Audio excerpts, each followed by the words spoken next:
Hey everybody, how you doing? This is Dan Blanchard with the Travel in Time with Dan show, where we mix travel with history and leadership with me, Dan Blanchard. Today I am in the amazing Cheshire, Connecticut at the Lock 12 of the Farmington Canal. Yes, this thing's like 200 years old. So let me tell you a little something here about the Farmington Canal and about what was going on that made this all possible. See, you're going back like early 1800s, about 200 years, and you're looking at what's called the first industrial revolution.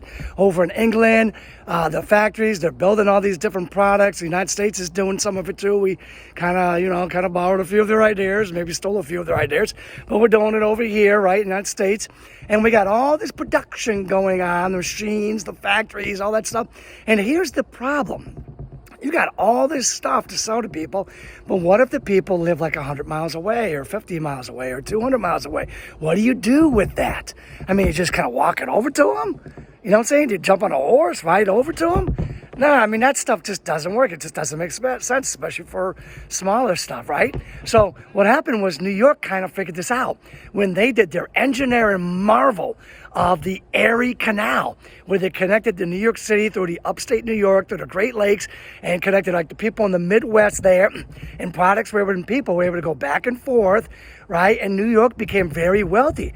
This created like a huge, like Canal Fever. Everybody wanted a piece of this, right? This wealth making. Connecticut was one of them. So Connecticut was like, yeah, definitely, let's do this Farmington Canal, which was originally called the Haven-Northampton up in Massachusetts, New Haven, Connecticut, right?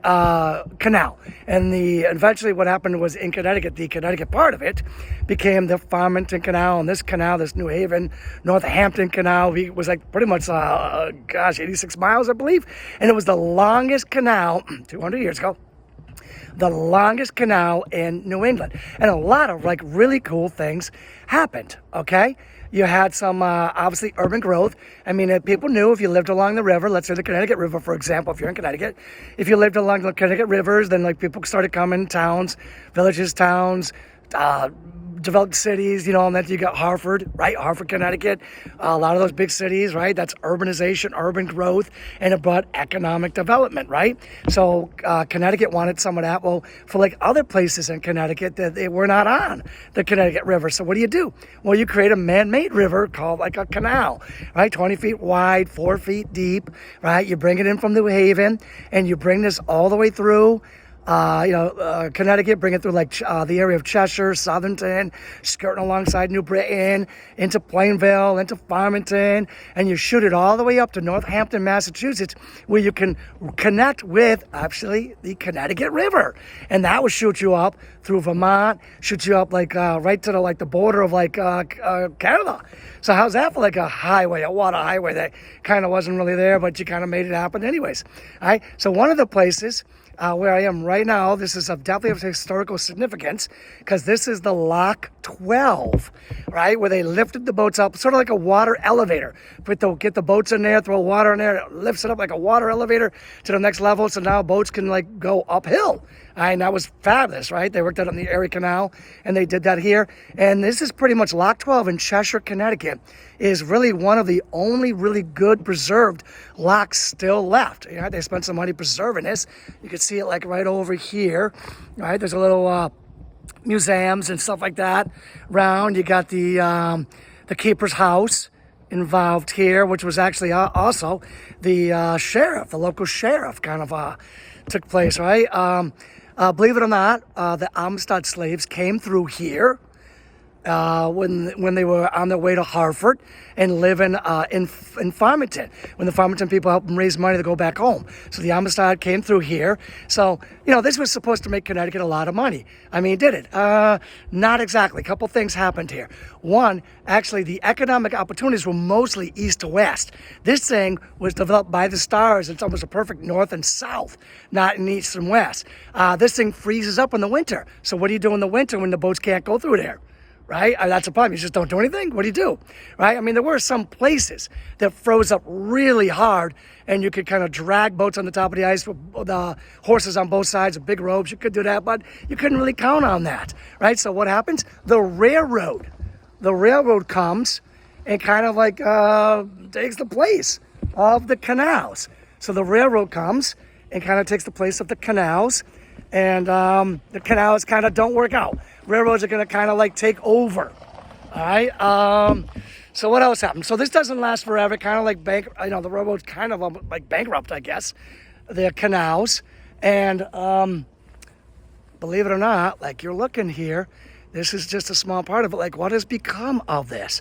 Well, some of it's been preserved, some of it's completely disappeared. Some towns in the city have been developed on top of it, and you don't see it at all.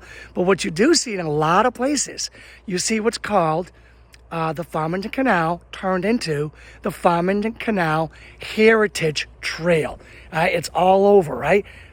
Different places of Connecticut and going up through Massachusetts, you see this Heritage Trail, which is like really cool because, again, this is like 200 years later. Remember what the Farmington Canal was built for? It was built for to make some money.